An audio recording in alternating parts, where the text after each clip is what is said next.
Hey everyone, this is Jacqui Cooper with CryptoMom2 Talk Show, and I want to thank you for hopping back on to take a listen. Today I have a special guest.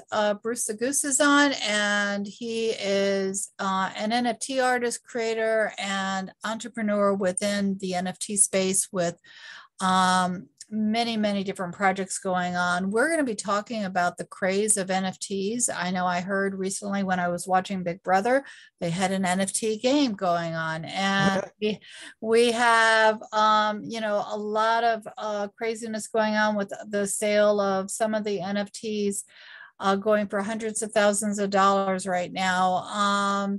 So we're going to be talking about both NFTs, that whole topic, but we're going to also talk about the NFT Academy Rolodex. We're going to talk about why I started that and why it's so important for individuals to be thinking about the creative side of the NFTs and not just the dollar side of the NFTs, even though at the moment, those that are trading and investing and just kind of exploring right now are actually making a lot of funds. But again, in the long run, we have to think about where is this all going. So welcome. How are you doing today, Bruce? I'm doing pretty great. I know I interrupted or kind of you were into, I don't know if it was on Discord or where you were watching or OpenSea, and you were telling me how crazy the market is right now. Yeah, there's the Bored Ape Mutant thing, what was it called? The Bored Ape Chemistry Club airdrops are going out. I think there's 250 people in the voice channel in the Discord. It's like everybody's losing it about because we're getting more apes, really. Yeah. And So the price floor on the Bored Apes is $155,000 or something like that right now. it's amazing. It's just amazing. So you had mentioned that you over the last few years you've gotten into NFT collecting. What makes you decide what NFTs to collect and hold and not sell? So up until pretty recently, I guess that's because of the Bored Apes too, because that started this whole avatar craze. For the most part, like I would buy stuff that I planned on keeping. Like I have a lot of art that I bought because I love the art or I wanted to support the artist or both. A lot of video game stuff where I keep convincing myself I'm going to have time for video games. But then I guess I also figure on that, like if I don't, like with building NFTHub and stuff, where it's like such a community focused thing. It's like, well, with Axes, for example, they have the scholarship program where if you have Axes that you're not using, like you can let other people play with your Axes and earn some of the money that they would get from the tokens. Then you get some income, and like it's better than the things just sitting in your wallet. That's a great idea. Yeah. And then so now I'd kind of just buy a couple of everything and hope that the ones that don't sell get paid for by the ones that do better. No, I mean, that makes sense. So what do you think is fueling the Bored Ape craze that's going on right now? I couldn't say what's fueling like just the meteoric rise of the Bored Apes from $200 3 months ago to almost 200 grand now. But I mean, a lot of it is, and I know this is like such a played out buzzword in this space right now, but a lot of it really is the community. Like, I think there's close to 6,000 in like unique wallets holding Bored Apes, and your Bored Ape is your membership card to the Bored Ape Yacht Club, and you get special perks that nobody else gets because they don't have any Bored Apes.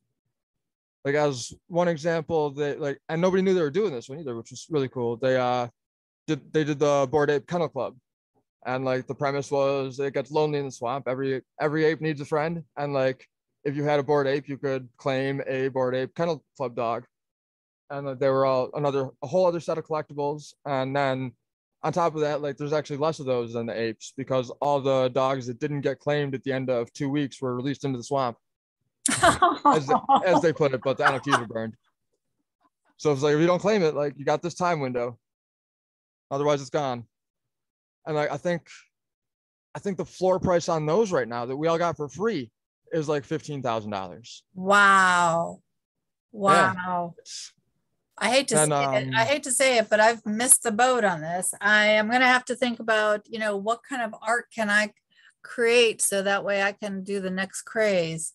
I But think there's a lot of these projects that are going to do well.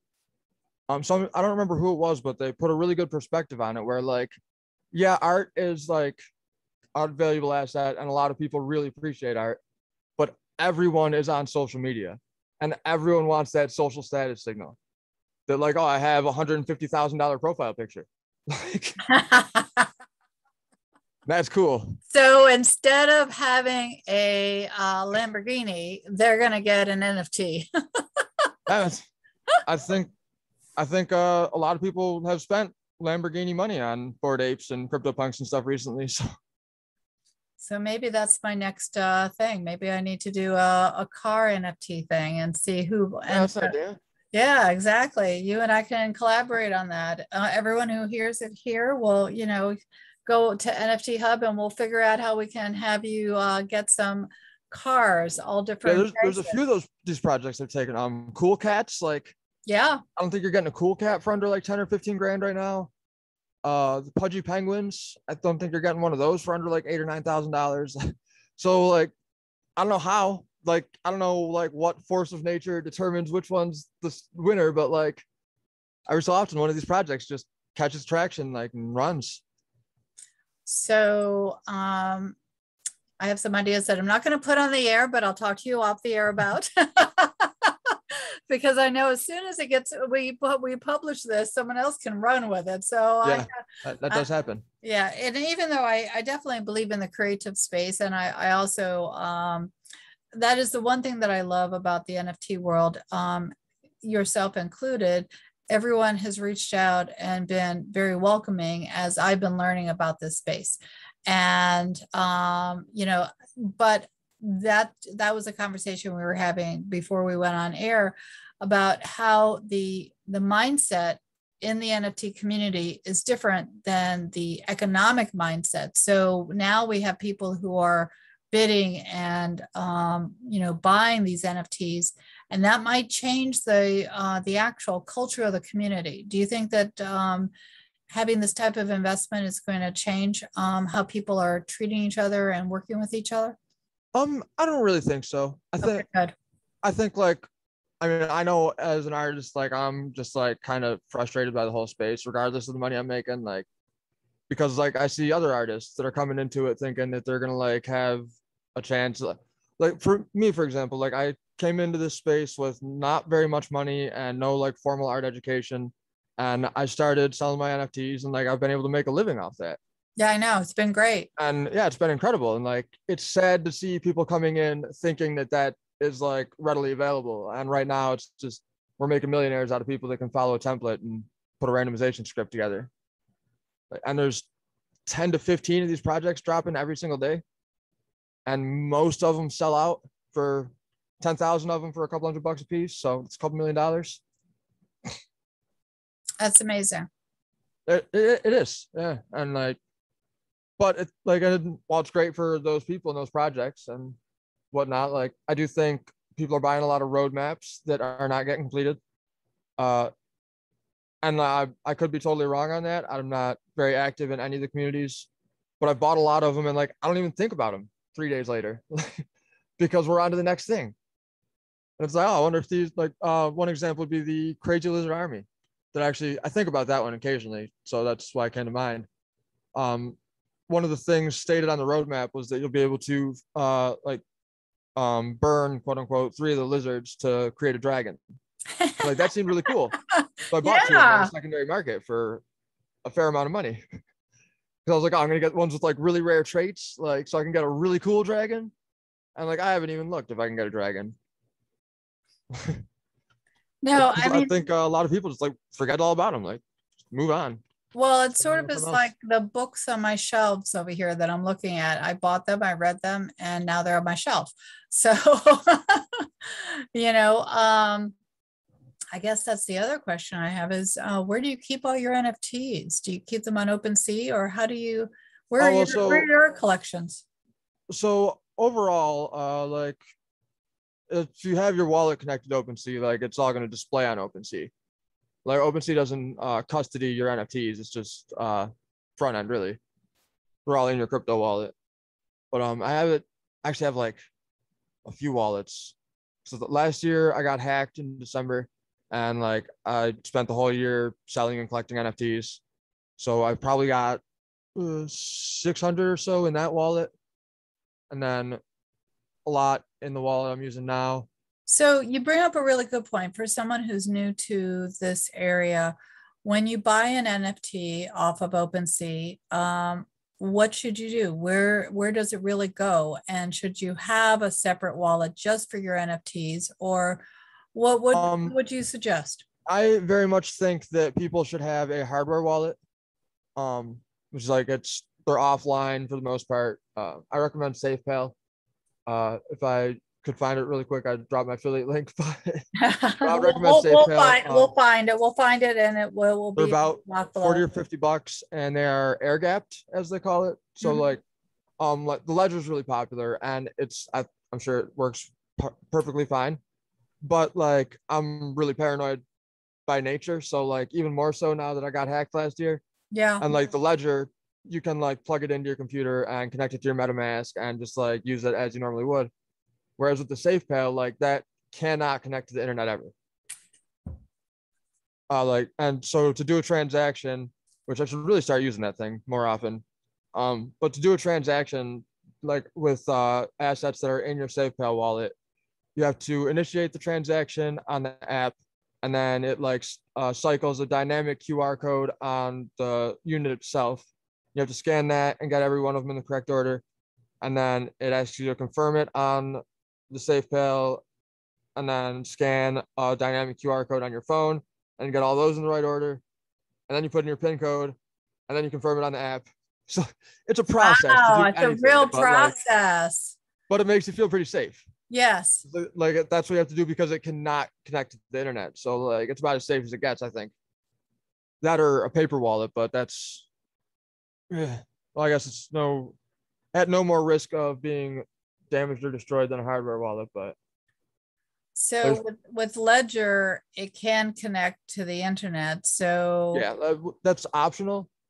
But like if you got to jump through 5 hoops every time you're going to do a transaction, like chances are you're just going to connect to the internet. I say that out of experience because I'm not using my hardware wallet now. I'm just using MetaMask because it's easier. Because I do multiple transactions. Like that's what I do all day. So it's like I'm not going to sit here and take 3 minutes every single time I need to transact something. But I should start storing like high value assets and like a fair chunk of my liquid net worth in my hardware wallet where it's more secure. That makes sense. I mean, again, you're right. The security is all there, but also ease of access too.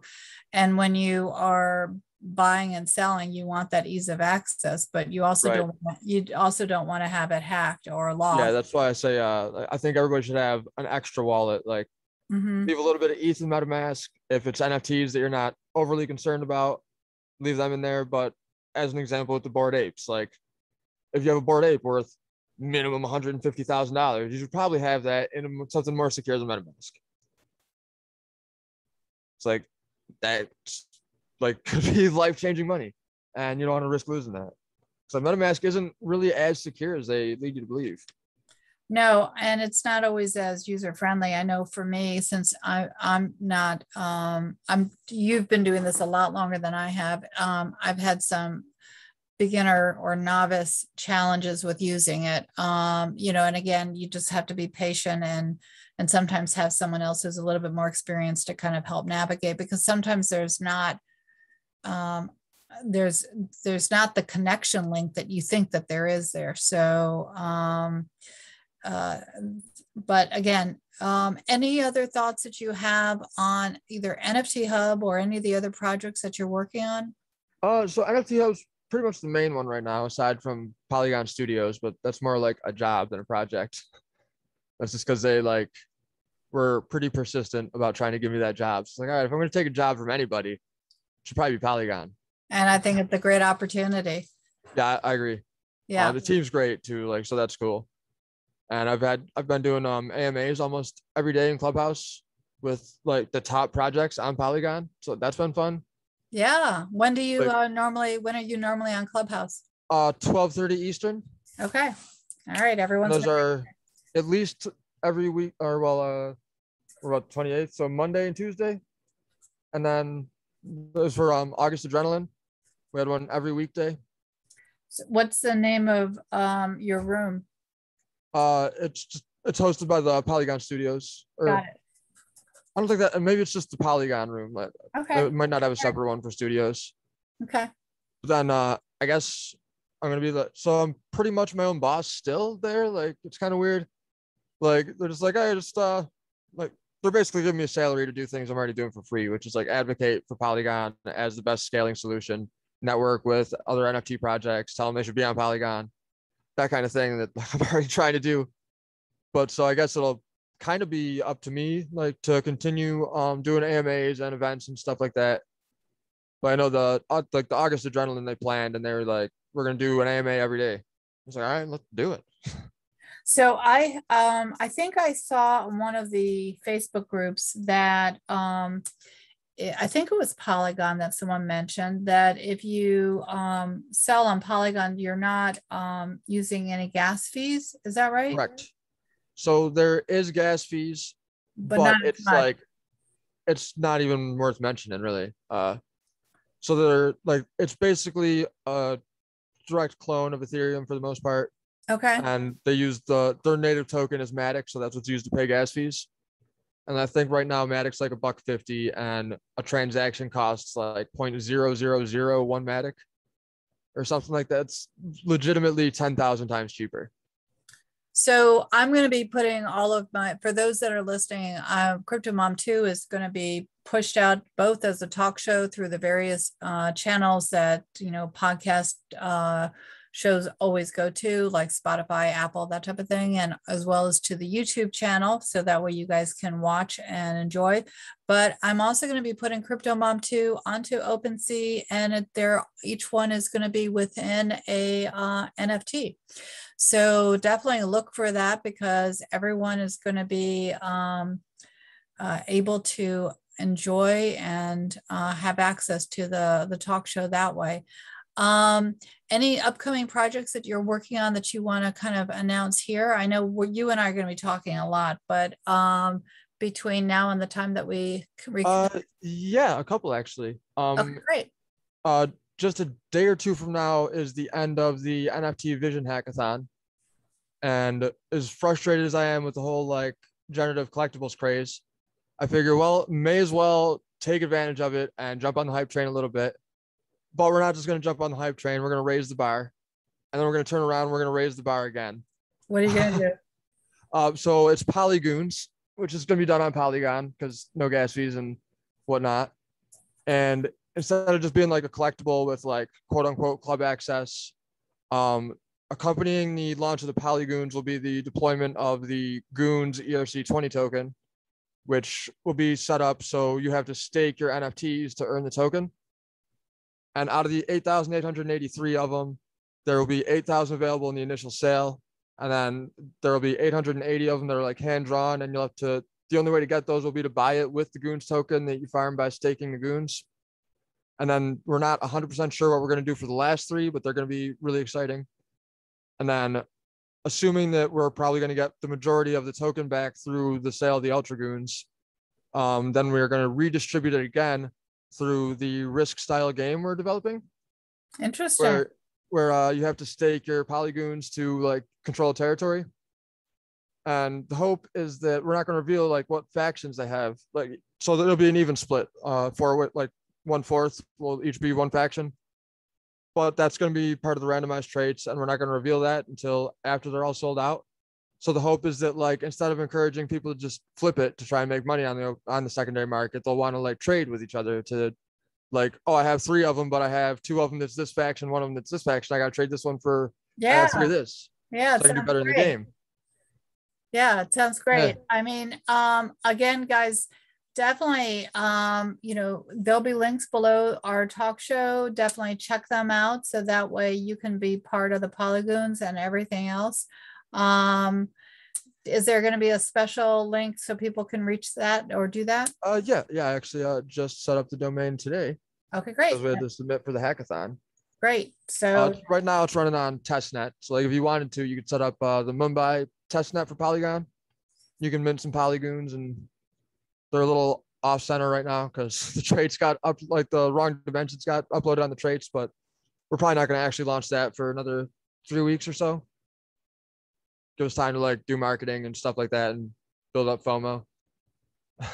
you know what, you guys, you've heard it here first. So we'll always try to keep you up to date. Remember, the shows are not financial advice to invest at your own risk, but definitely, everyone with this NFT, the momentum of the NFTs and the creativity in this space, definitely everyone needs to become involved, and just kind of check out the art and see if you want to become involved as a collector.